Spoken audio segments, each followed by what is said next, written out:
Mucho se ha dicho y se ha hablado sobre el café, pero posiblemente de lo que hoy aquí vamos a hablar sobre el café usted jamás lo ha oído. Vamos a contarle una serie de características que el café consigue sobre usted para mejorar notablemente su calidad de vida. El café, juntamente con el té, es una de las infusiones más tomadas en el mundo. Lo cierto es que el café o las propiedades que tiene mejoran notablemente todos los aspectos de su salud, de su estado físico e incluso anímico. En este vídeo le vamos a contar cosas que quizás jamás usted ha oído. Otras tal vez sí. Veréis, en primer lugar os diré que el café le hace a usted más inteligente. Sí, como suena. Usted tomando café se vuelve más inteligente, porque lo que hace es que está tomando un componente psicoactivo, el más consumido de todo el mundo, y desbloquea un inhibidor de la neurotransmisión llamado adenosina. Dispara neurotransmisores tan importantes como la dopamina o la norepinefrina, los dos más importantes, y eso hace que usted tenga mejores capacidades mentales. ¿Sí? Es una especie de overclocking, una especie de turbo que le metemos a nuestro cerebro. Pero no solo eso, les diré que el café mejora tu estado anímico, el tiempo de reacción, la memoria, la vigilancia del entorno, la función cognitiva general, entre otras muchas cosas. Pero el café no acaba ahí. Les diré algo más. El café ayuda a quemar las grasas y mejorar sus rendimientos físicos. ¿Cómo suena? Veréis. El café aumenta el metabolismo y estimula el sistema nervioso central. Aumenta la oxidación de los ácidos grasos. En nuestros músculos también aumenta la oxidación o el movimiento de esos ácidos grasos dentro de nuestro sistema muscular. Y algo más. Se descubrió, según algunos estudios, que los rendimientos atléticos mejoraban entre un 10 y un 12%. Ni más ni menos. Es una especie de dopaje natural que mejora los rendimientos atléticos. No sé, si usted tiene un equipo de fútbol, dígale a sus jugadores que se tomen una taza de café antes del partido. Tal vez note la diferencia. Hay más cosas, muchas más. Veréis, el café reduce notablemente la posibilidad de que usted padezca diabetes, o un tipo de diabetes concreto. Ciertos estudios demuestran que el café reduce la posibilidad de contraer diabetes entre un 23 y un 67%. Imaginaos. Hay más puntos. Entre ellos os diré que el café reduce la posibilidad de padecer Alzheimer y Parkinson. El Alzheimer y el Parkinson son enfermedades degenerativas absolutamente dramáticas para aquellos que los padecen. Pese a que la medicina moderna ha conseguido aplacar en parte esos efectos, el café puede mejorar notablemente que usted no sufra ni Alzheimer ni Parkinson. Según estudios, se han demostrado que reducen la posibilidad de adquirir un Alzheimer en un 60% y reducen la capacidad o la posibilidad de que usted adquiera un Parkinson entre un 32 y un 60%. Imaginaos. También, curiosamente, el café es muy bueno para el hígado. El hígado es una víscera muy vulnerable a las bebidas alcohólicas, por ejemplo, o a otros químicos que tomamos. No obstante, se ha demostrado, según ciertos estudios, que el café reduce hasta en un 80% la posibilidad de contraer cirrosis. Asimismo, el café reduce la posibilidad de contraer cáncer de hígado hasta en un 40%. Hay más cosas. Se va a sorprender. El café aumenta literalmente su esperanza de vida. Tu esperanza de vida. Si tomas café, vivirás más años. Es curioso, pero cierto. Verás, existe un mito que dice que, en el cual se acusa al café de que no es saludable y que produce ciertas enfermedades. Lo cierto es que hay grandes estudios epidemiológicos que demuestran que bebedores de café habituales tienen un riesgo de morir un 30% menor que aquellos que no toman café. Y esto se demostró en un periplo de 20 años de investigación o de estudio. Interesante. Un 30% más de esperanza de vida en un periplo o en un tiempo o en un impasse de 20 años. Interesante. Hay más. El café está lleno de nutrientes, de antioxidantes. Una taza de café contiene un montón de cosas, veréis. Un 6% de la llamada vitamina B5, 11% de la dosis diaria recomendada de la riboflavina, la B2, un 2% de la dosis recomendada diaria de la niacina, que es la B3, y también tiene la B11 o la B1, perdón. Un 3% de la dosis diaria recomendada de potasio y de magnesio. Bien, si usted toma varias tazas de café, todos estos porcentajes evidentemente se van sumando a los antes mencionados. No, eso no es todo. El café tiene también un montón de antioxidantes. De hecho, el café es la principal fuente de antioxidantes en la dieta occidental, superando a las verduras y a las frutas, de manera combinada incluso. Todos estos estudios de los que os he estado hablando, y estos puntos y los datos de donde los hemos sacado en la web de mundodesconocido.es, hemos puesto todas las referencias para que podáis comprobar que los datos aquí mostrados son ciertos. Creo que hay unas 30 referencias, vamos a colgar. Referencias relativas a revistas médicas, estudios científicos, estudios de universidades, donde todas estas cuestiones que os hemos estado contando no nos las hemos sacado de la manga, sino que obedecen a esos estudios. Bien, recordad, si queréis mejorar vuestra calidad de vida, tenéis que tomar café. Os hace todas esas cosas, desde ser más inteligentes hasta mejorar vuestro rendimiento atlético, entre otras muchas cuestiones. Ahora, eso sí, os recuerdo que los efectos del café, aquellas personas que padecéis insomnio, los efectos del café duran entre 6 y 8 horas, así que si os vais a meter en la cama y queréis dormir, os aconsejo que 8 horas antes por lo menos no toméis una taza de café si os afecta. Yo personalmente en algunas ocasiones he tomado una taza de café y he dormido perfectamente, con lo cual, bueno, pues cada persona es un mundo a ese nivel. Si bien es cierto, os aconsejamos tomar café, aunque seguramente que si tenéis alguno de los problemas aquí mencionados y vais al médico, nunca os dirá o recetará tome usted un par de tazas de café. ¿A qué no?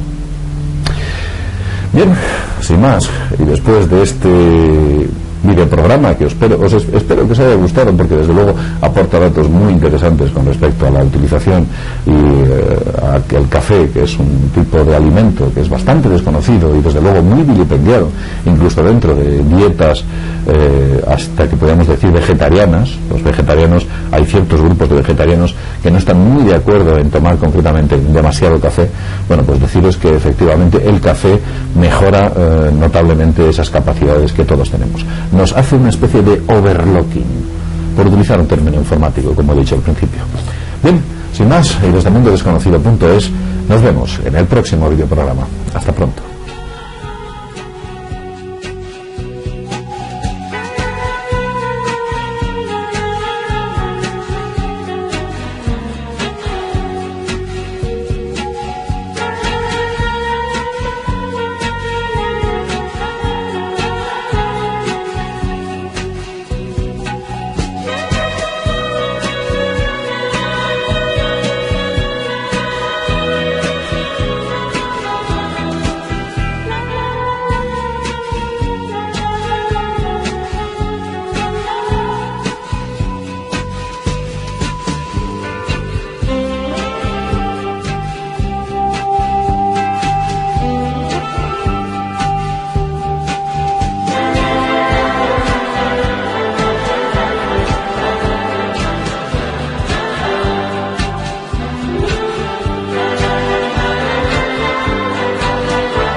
Después del agua es la bebida más popular del mundo. Siglos atrás alimentó la revolución industrial. Y hoy en día la gente lleva consigo su café mientras conduce al trabajo. El café es un placer para muchos y una necesidad para muchos más. Las cafeterías han generado creatividad e inspiración desde que se abrió el primer café en Constantinopla. Mientras Estados Unidos experimenta un crecimiento explosivo de las cafeterías, las tostadoras procesan millones de kilogramos a la semana para mantener el culto del café. Ahora, el café en Maravillas Modernas.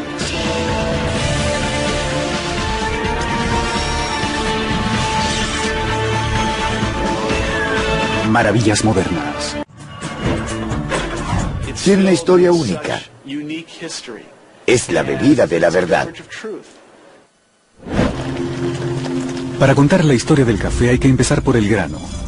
Pero lo que llamamos granos de café en realidad son semillas de café. Las cerezas de café contienen 2 de estas semillas que después de ser procesadas y tostadas son molidas para hacer el café. La primera evidencia documentada del cultivo de café proviene de Etiopía a comienzos del siglo X después de Cristo, según algunos, o del siglo VI, según otros. Según la leyenda, un pastor de cabras llamado Kaedi descubrió el efecto del café mientras sus cabras comían de un arbusto. Aparentemente, las cerezas de café excitaron a las cabras. El café es originario de Etiopía, crece en el monte, por lo que es razonable suponer que las cabras lo comieron. Y ciertamente es muy posible que la cafeína haya alterado el comportamiento de las cabras, sobre todo en el caso de que hayan comido muchas cerezas.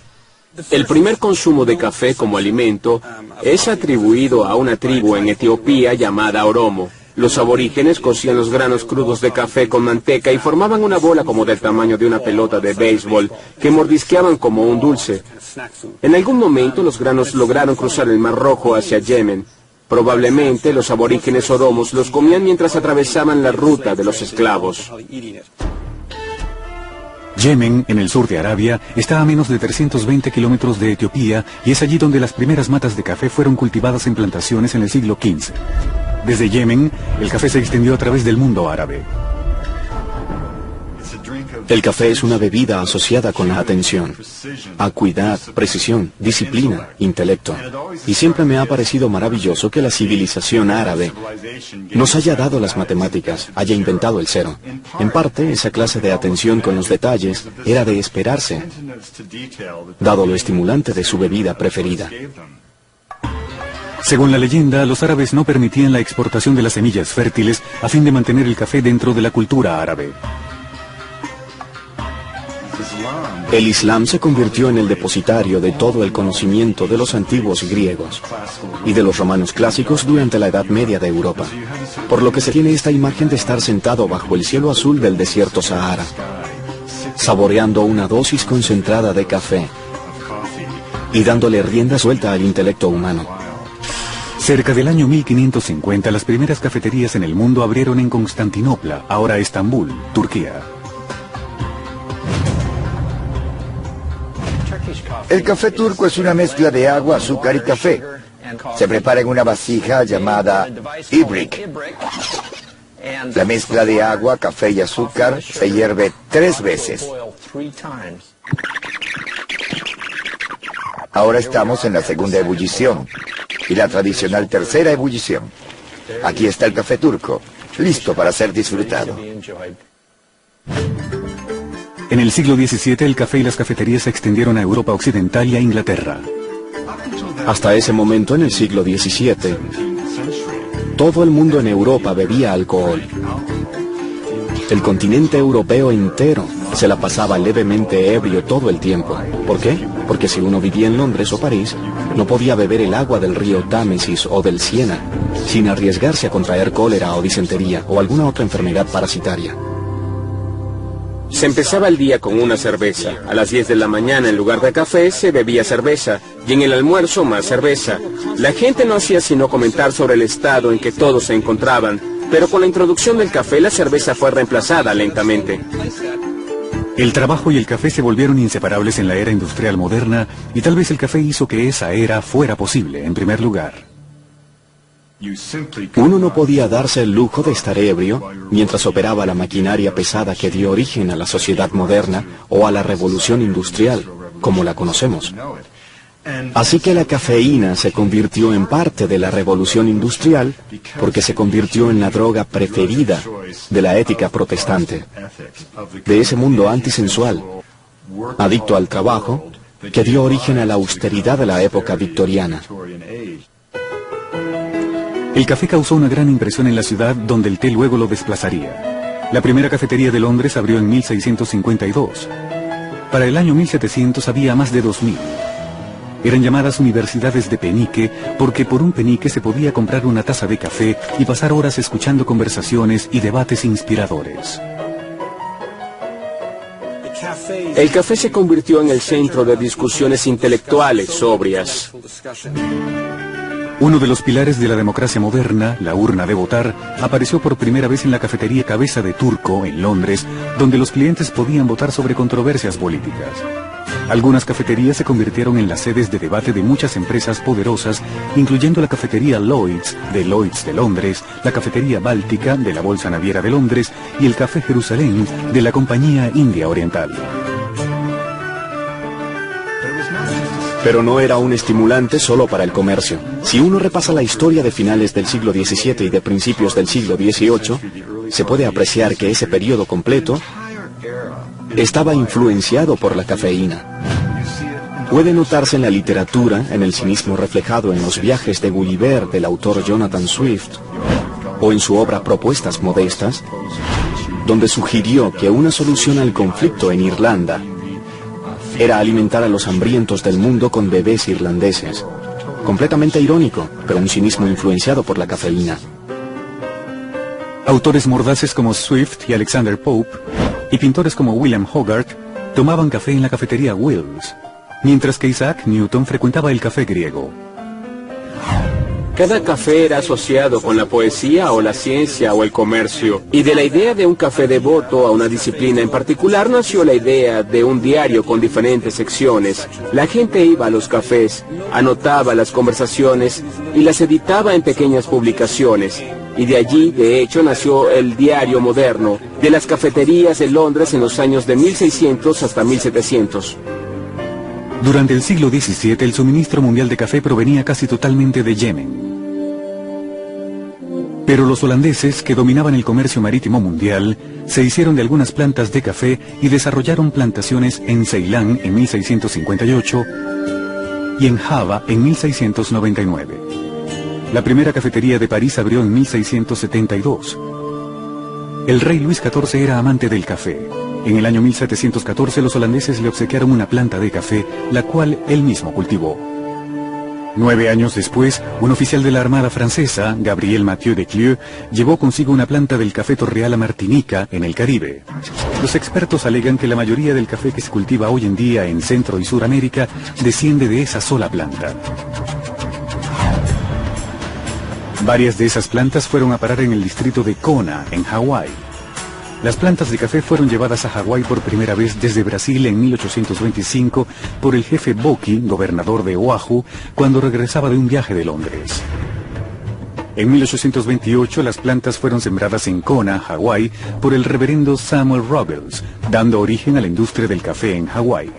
Muchos inmigrantes japoneses estaban entre los pioneros del cultivo de café en Kona. Muchos inmigrantes japoneses y sus hijos no sabían hacer otra cosa sino cultivar café, por lo que se quedaron aquí. Tuvimos épocas malas y épocas buenas. Hawái, con su clima tropical y tierra volcánica rica en minerales, es el único estado de Estados Unidos que produce café. Y el distrito de Kona produce ahora algunos de los granos de café más costosos del mundo. Pero por décadas, los consumidores estadounidenses no tenían ningún interés en un café costoso. Querían un café barato y en abundancia. En un esfuerzo por mantener los costos bajos, algunas marcas de café cambiarían sus mezclas, pero no necesariamente mejorarían la calidad. Esta granja, con 100 años de historia, es operada por la Sociedad Histórica de Kona. Cultiva y procesa café de la forma antigua. Era una tecnología que fue desarrollada por la primera y segunda generación de japoneses a comienzos de los años 20. Era un pequeño molino familiar. Se usó principalmente para procesar la cereza madura del café y producir un producto seco llamado pergamino. Recuerdo que usaba una lata como esta. Uno se la ponía así.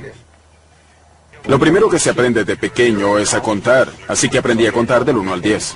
Jeffrey Matsuyama se crió en esta región en una granja de café como esta. También recuerdo que llenaba 10 de estas y luego podía jugar el resto del día. La mayoría de los niños de por aquí estaba bajo el régimen cafetero. El colegio terminaba alrededor de agosto porque era cuando comenzaba la cosecha. Los niños cosechaban el café. Luego de recogidas, las cerezas de café eran llevadas a la coriba de la granja o la cabaña de procesamiento. Allí la piel o cáscara exterior de la cereza era extraída usando un aparato llamado despulpador. Es un aparato muy sencillo. Un cilindro metálico perforado, ¿sí? Y lo que hace es exprimir el grano así, ¿de acuerdo? La semilla se separa. La pulpa sale por un lado y la semilla por el otro.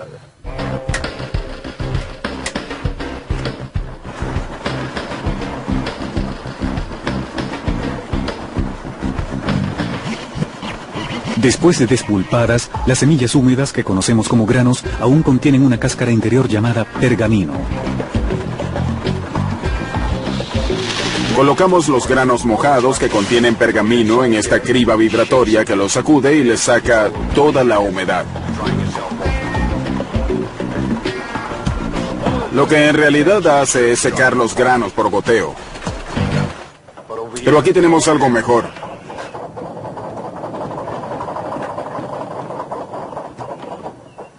Tenemos una plataforma de secado. Tomamos los granos húmedos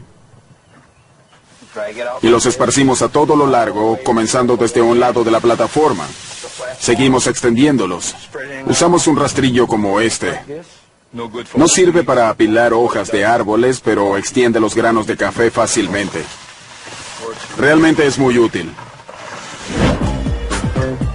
Apenas 3 años después de que este molino fuera construido en Kona en 1926, la compañía alemana Probat fabricó esta tostadora que Mike Sheldrake, propietario de un café en Long Beach, California, aún usa todos los días para tostar café.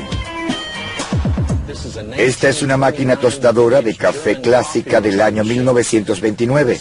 Esta máquina opera con 14 kilogramos de granos por carga, lo que se traduce en 46 kilogramos por hora. Nosotros generalmente tostamos entre 4.600 y 5.520 kilogramos al mes. Cuando el café está listo, tomo muestras para comprobar el desarrollo, tamaño, color y patrón de los granos.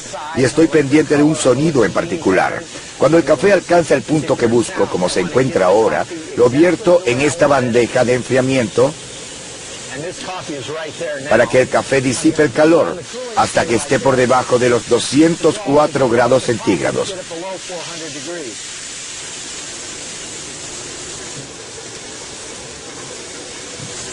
Este café no puede alcanzar un mejor punto. Algunas de las mejores marcas de café de Estados Unidos se iniciaron de esa forma. En 1881, en San Francisco, 2 hermanos, Austin y Reuben Hills, empezaron a tostar granos de café importados de Centro y Suramérica al frente de la tienda. El aroma atrajo a clientes y las ventas se dispararon. 3 años después, los hermanos Hills dejaron la venta al menudeo por el negocio del café al por mayor. La familiar lata sellada al vacío, aún usada por la mayoría de las compañías cafetaleras hoy en día, fue inventada por los hermanos Hills en el año 1900. Las latas hicieron posible que el café se conservara fresco por periodos de tiempo más largos. Le tomaría 10 años al resto de la industria para actualizarse.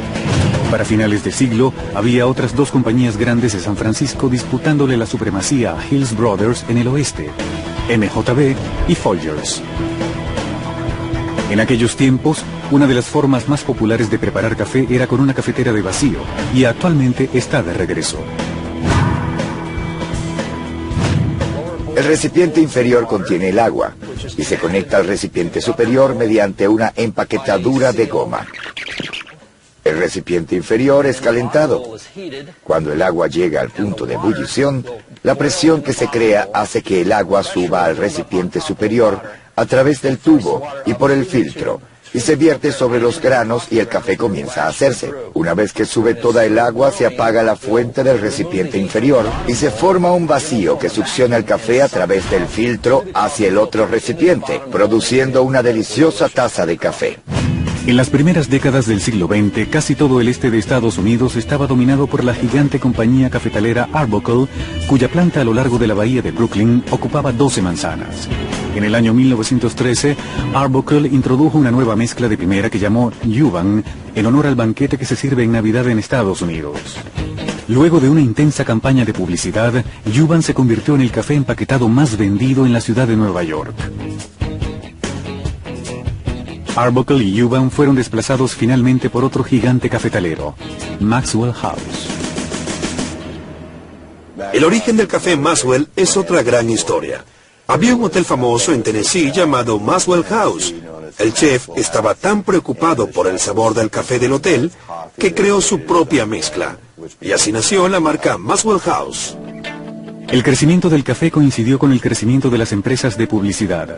Durante las décadas siguientes, las agencias de publicidad nacionales con sede en Nueva York ayudaron a crear a gigantes del café que aún son populares, incluyendo a Ewbank, Hills Brothers, Folgers y Maxwell House. ¿Cómo están, damas y caballeros? El crecimiento de las estaciones de radio aceleró el proceso. Les habla Harry Bonsell, presentando algo diferente en entretenimiento radial. Eventualmente, como 75% del volumen total de café en los Estados Unidos estaba concentrado en 5 compañías solamente. Por décadas, la publicidad, la radio y el café se fusionaron en una gigantesca cafetera que colaba mucho dinero.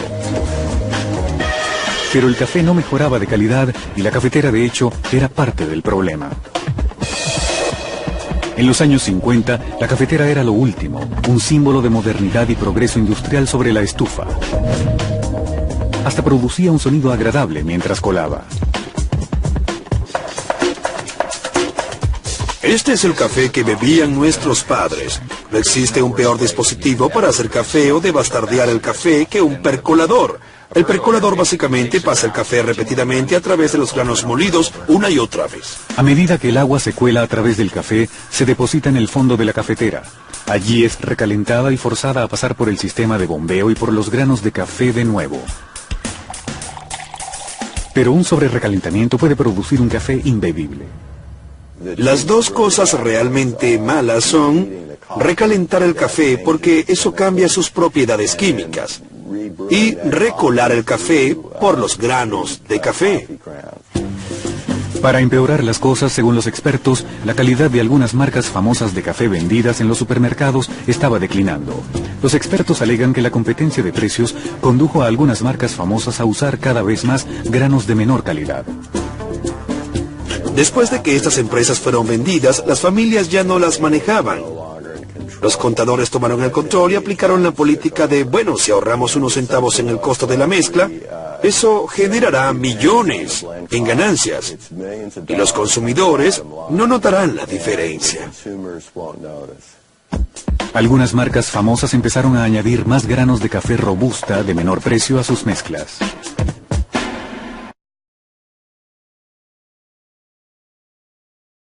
Existen dos tipos de granos comercialmente cultivados. Uno se llama robusta y el otro arábica. Robusta es un café de baja calidad que se encuentra en el café instantáneo y es el café comercial que se ha estado bebiendo en los Estados Unidos durante los últimos 50 años. Los estadounidenses conocían muy poco de café. Cultivada extensamente en Vietnam y en algunas regiones de África, la planta de robusta resiste las enfermedades y es fácil de cultivar. Contiene mucha más cafeína que la planta de arábica, un grano más costoso, pero produce un sabor fuerte, plano y amargo. Sea de buena o mala calidad, millones de personas en Estados Unidos y alrededor del mundo necesitan una taza de café en la mañana.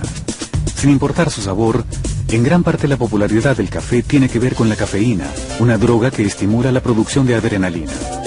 Eso aumenta el nivel de azúcar en la sangre, produciendo el estímulo que el café suministra.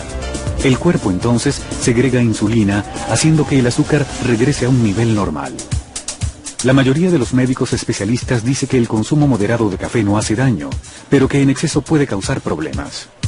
El café ha sido uno de los combustibles del mundo industrializado y en realidad se debe a la función de la cafeína de estimular nuestro sistema nervioso, haciendo que hablemos y pensemos con mayor claridad y mejorando nuestras habilidades motrices. Realmente se presta para todas las actividades que normalmente ejercemos como parte de una sociedad industrializada. Siendo más barato, la mayoría de los consumidores aún compra el café molido en lata en el supermercado. Pero el volumen de ventas del llamado café especial o gourmet está creciendo y en términos monetarios representa cerca de la mitad de las ventas de café en Estados Unidos. En 1960 el consumo per cápita de café en Estados Unidos era de 7 kilogramos por año. Hoy en día es solo 57% de esa cifra, es decir, 4 kilogramos por año. La razón por la cual el consumo disminuyó en los Estados Unidos se debe a que las marcas comerciales empezaron a degradar paulatinamente la calidad de sus mezclas, usando cada vez más granos inferiores, particularmente diferentes tipos de café robusta.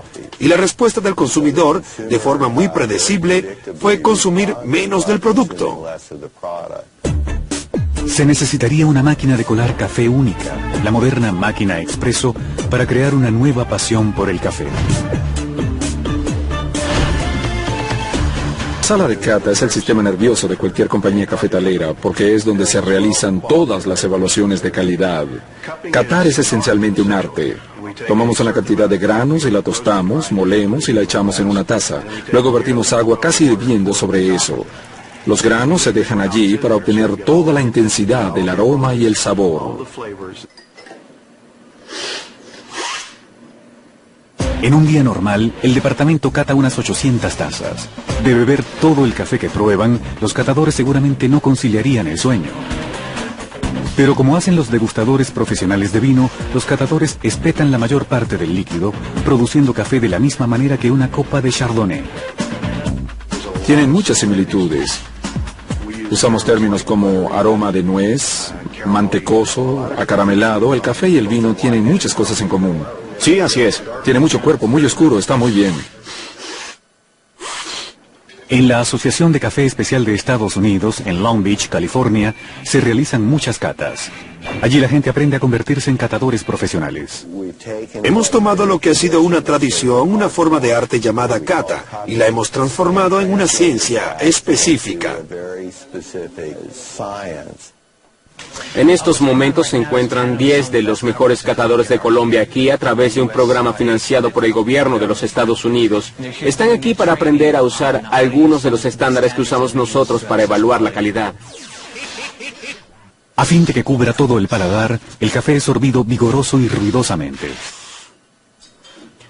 Durante los primeros intensos de catar, mucha gente termina ahogándose, pero después de un rato se acostumbra. Generalmente, mientras más ruidoso, mejor la cata.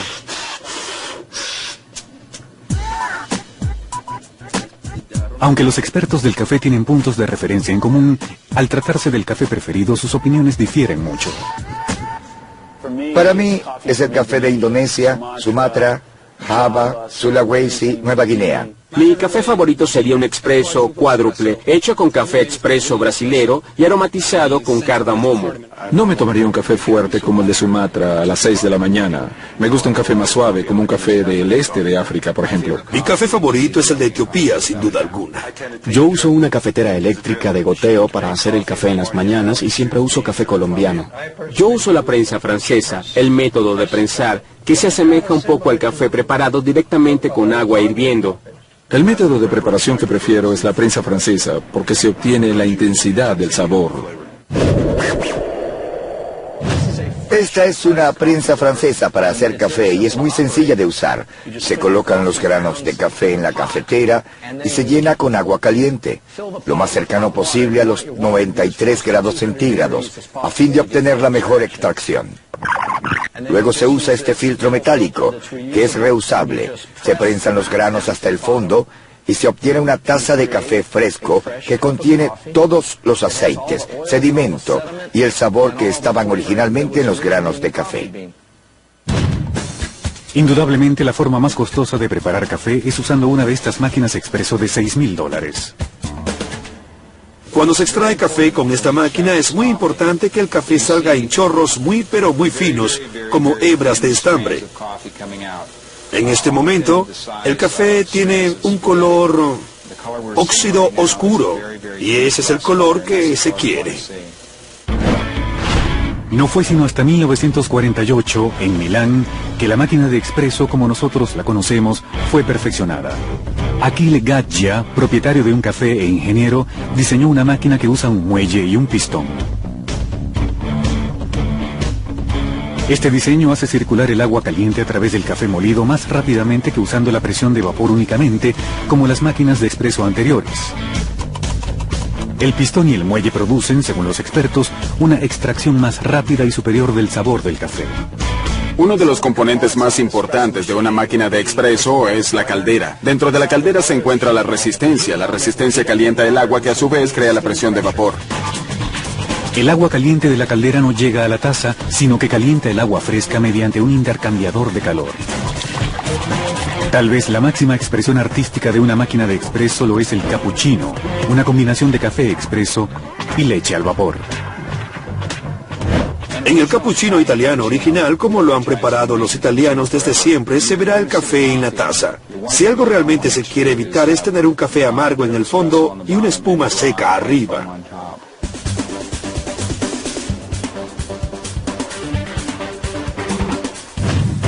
Cuando Achille Gaggia introdujo su nueva y mejorada máquina en 1948, se originó un crecimiento significativo de los cafés expreso en Italia a comienzos de los 50, que rápidamente se extendió al resto de Europa. En forma modificada, este auge del café expreso llegó a North Beach, en San Francisco, donde los bohemios, el jazz moderno y la poesía urbana se fusionaron en las cafeterías. La cafetería, como un centro de intriga, se hizo tan vital e importante en San Francisco a finales de los años 50 y comienzos de los 60, como lo fue en Londres a finales del siglo XVII. El café como un estimulante para la imaginación, como el resplandor que emanaba de la gente mientras se reunía alrededor de la cálida morada de ese espíritu convertido en cafetera, se convirtió en una fuente poderosa de un movimiento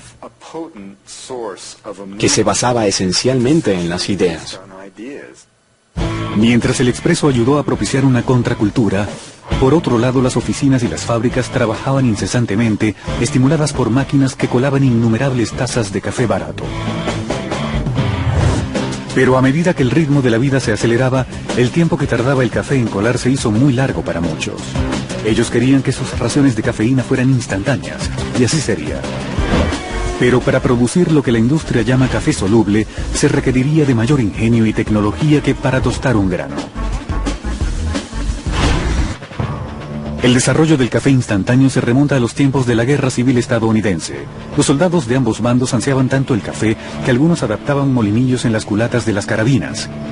Finalmente, los soldados del norte recibieron una presentación primitiva de café instantáneo, una lata con una pasta viscosa concentrada adentro, hecha de una mezcla de café finamente molido, azúcar y leche.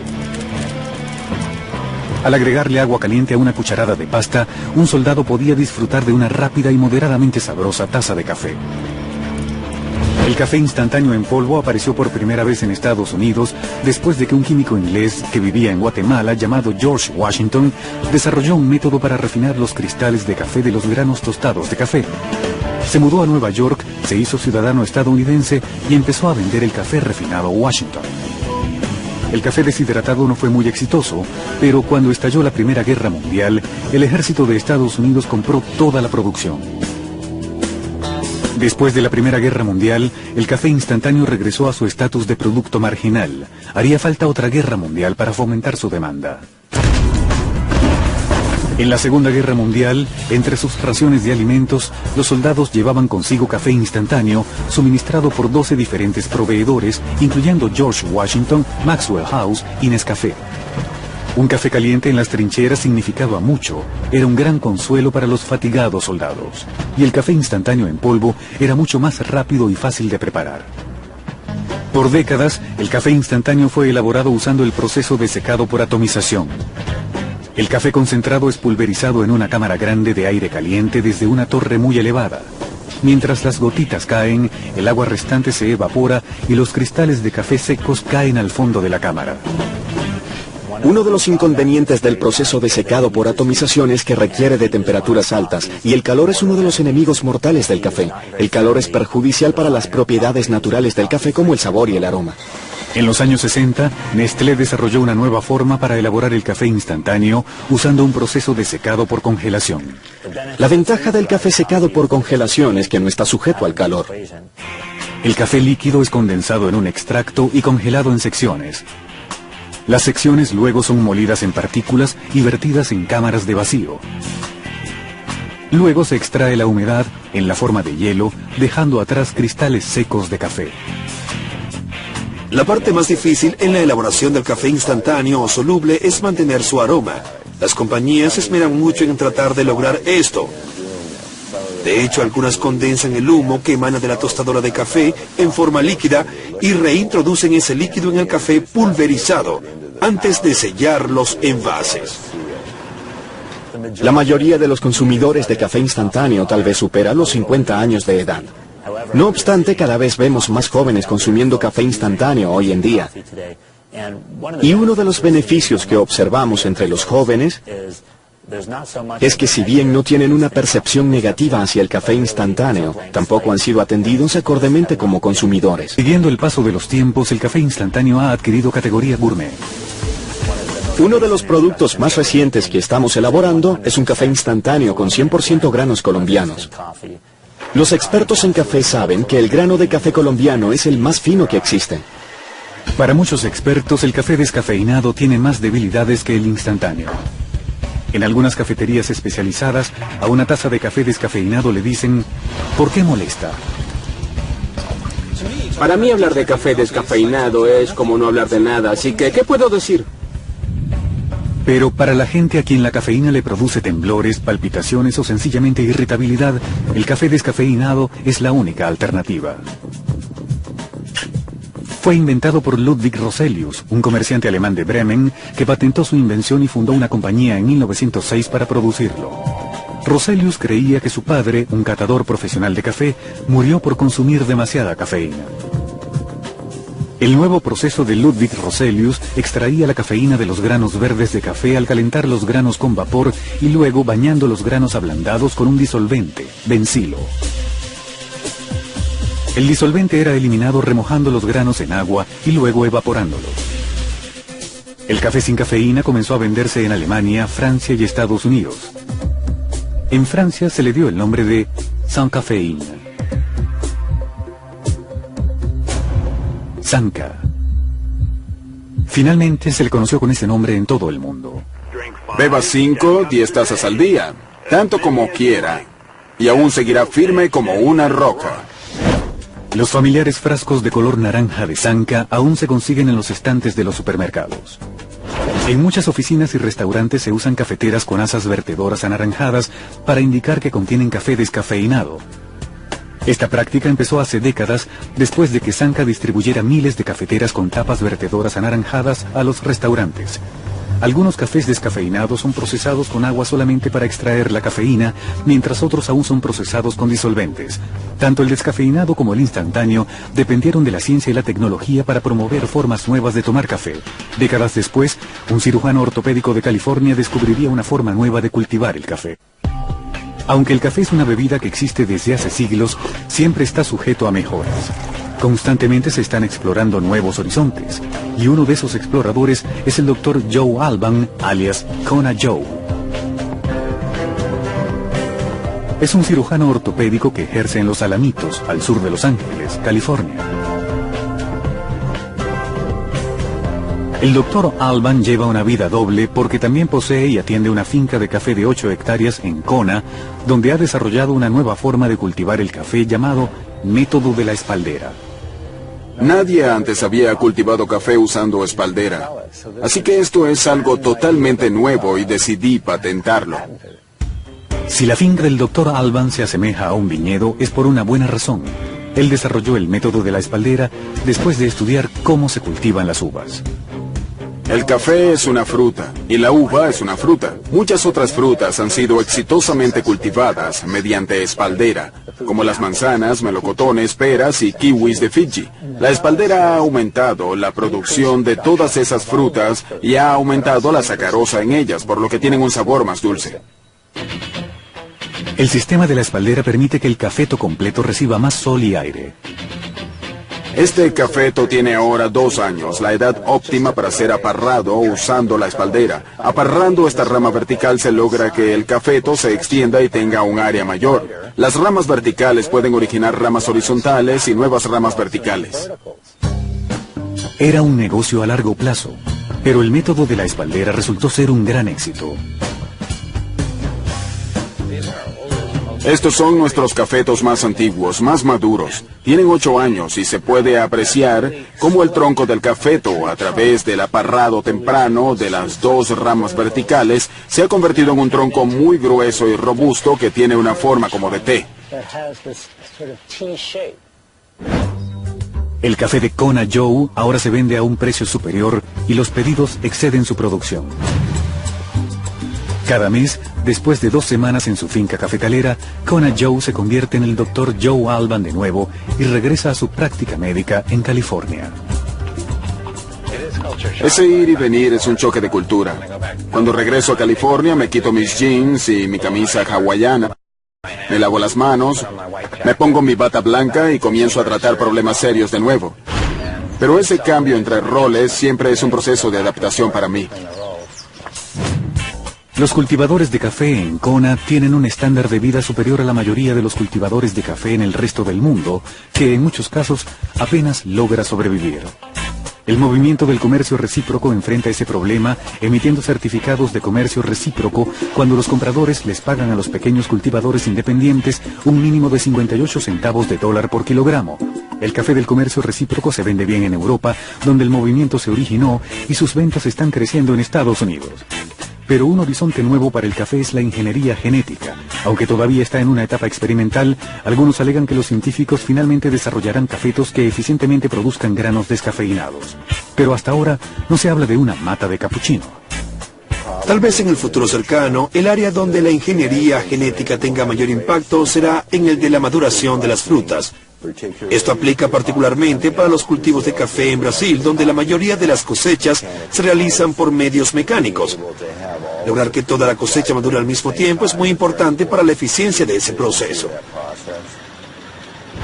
El futuro a largo plazo del café es promisorio, toda vez que el consumo de café de alta calidad va en aumento y los bebedores alrededor del mundo toman más de una taza al día.